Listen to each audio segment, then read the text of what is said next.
Hello everybody and welcome back to the channel. So today we're going to be making some really quick spawning mops made out of yarn, and the only thing you're going to need for this mop essentially is the acrylic yarn itself.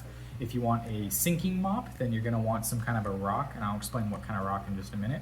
If you want a mop that floats on the top of the water and then dangles down, you're going to want something soft like a cork. Get a clean cork, don't use one that was in a wine bottle or anything like that. You can get these at any craft store for 50 cents or $1 or something like that. So get a nice clean cork, wash it thoroughly, and then all you're gonna need is some scissors and like a little rubber band to tie it off. Hair tie works, anything like that. So without further ado, let's jump right into it and make some spawning mops. You can do it for a number of fish, egg-laying fish, corydoras. I specifically make them for corydoras, but anything that lays eggs that likes to feel safe in a mop. This is the kind of mop that you want in your aquarium. So let's go ahead and make a couple. Alrighty, so like I said, you're gonna want some very basic materials.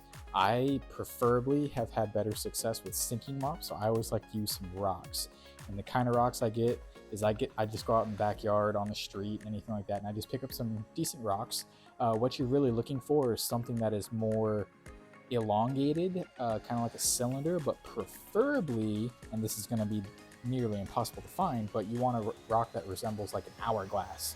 So that way when the string is tight and snug in the middle skinny part of the rock, it doesn't have a way to slide off on either end. So I always like to prefer some kind of a rounded cylindrical rock, so that way when I put the string right in the center and I tie it tight, it doesn't slide off either end. So I got a couple rocks here that have either a cylindrical shape, smooth rock, or some kind of a notch in the middle where the string is going to sit.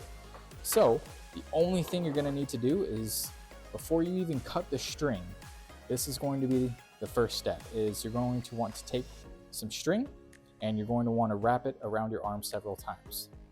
So you can use whatever you want, but this is the easiest and most common way of doing it. But I always like to take the end of the string and I like to put it right in the web of my thumb and my index finger, and then hold tight, and then you just simply wrap it around your elbow and then back around your web, and you just do that several times.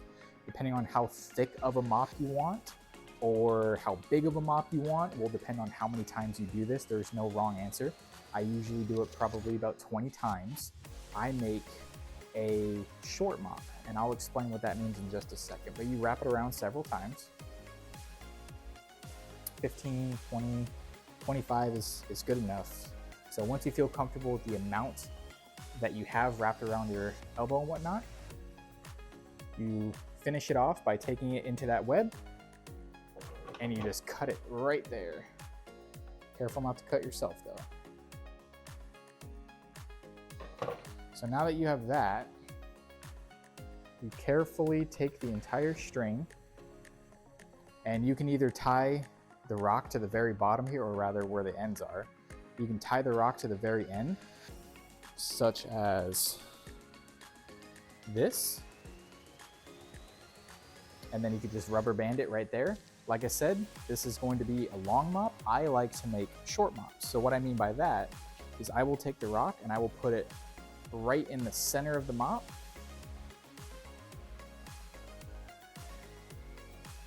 pull it real tight. Now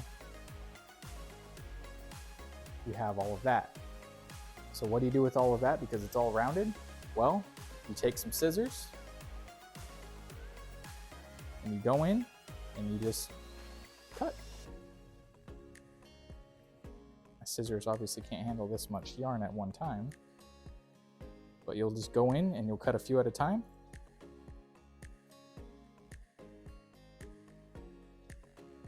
Wow, my scissors are struggling.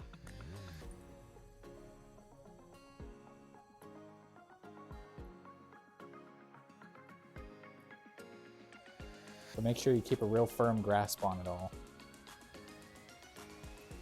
You could tie it before you start cutting it too. There's no issue with that. I've already started cutting it, so I'm just gonna finish the most I can. So anyways, once you have it all cut, I got a couple more knots or loops in there that I need to cut. But once you have it all cut, you'll position it as close to the center of the rock as possible. pull it real tight,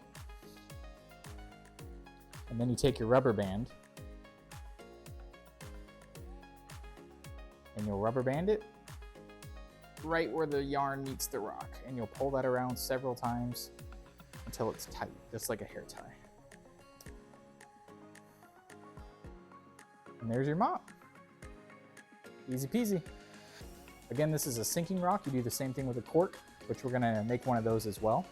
But any excess loops that you have in this mop, you just come up and you cut those, and then you can run your finger through it to see if you get any more loops. And if you get any more loops, just cut those as well. And just keep running your finger through it. And if you don't feel any more loops, then you have a nice mop that'll sink in the bottom of your aquarium, and these little tentacles will just kind of float there, and your fish will be very attracted to it. Alrighty, so this is gonna be the same thing, skipping the part where I wrap the yarn around my elbow and my thumb, but this time we're going to make a long, so using the entire length of the yarn is going to be the length of the sponge, not cutting it in half, and we're gonna wrap it around the cork. I prefer to have my mops that float in the water, hence the cork is gonna help it float. I prefer my floating mops to be longer rather than shorter, because if this is floating, there's not too much there, but if this is floating, the fish are gonna have a lot more vertical room to work with. So I feel like floating mops work better long, and sinking mops work better shallow, or short rather. So same exact thing. All we're going to do is take the cork, and I know this isn't perfectly cylindrical. It's the best I can find, but like I said, these things are like 10, 20 cents a piece. You can get a pack of 4 for like $1 or less. So same rule applies. You just wrap it around. Wrap all of your yarn around the cork. Pull it real tight. You can even give it a little twist if you want. Pull it real tight. Take your rubber band and get your rubber band around it.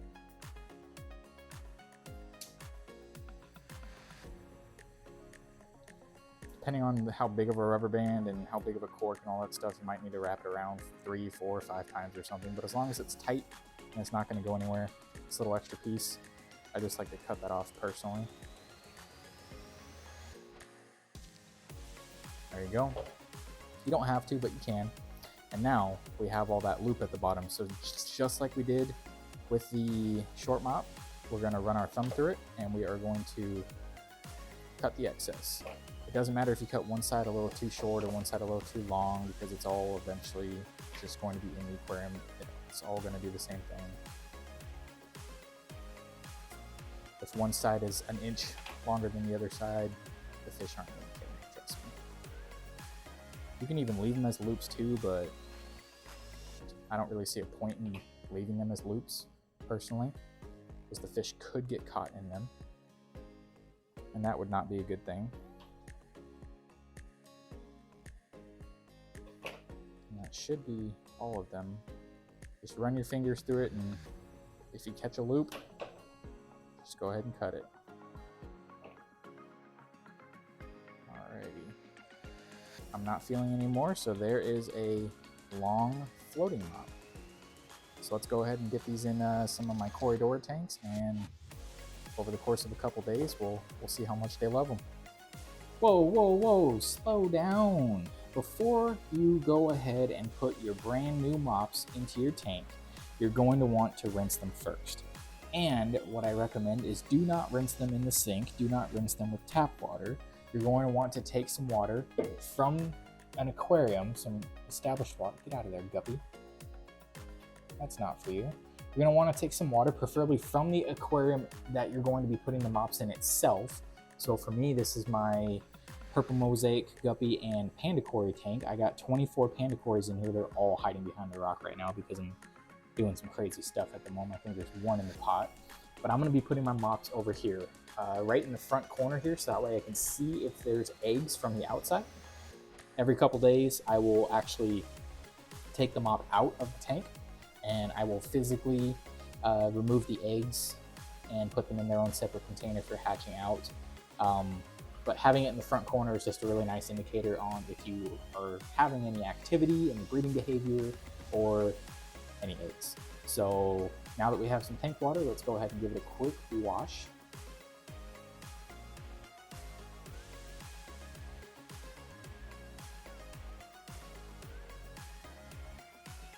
So simply dunk the mop in the water and give it a little bit of a massage. Go ahead and squeeze the water out of the fibers of the mop.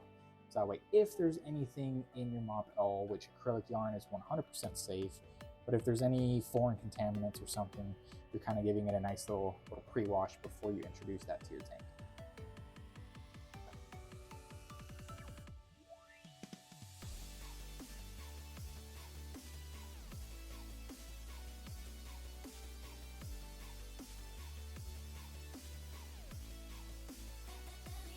So now that our mops have been washed, let's go ahead and introduce them to the tank.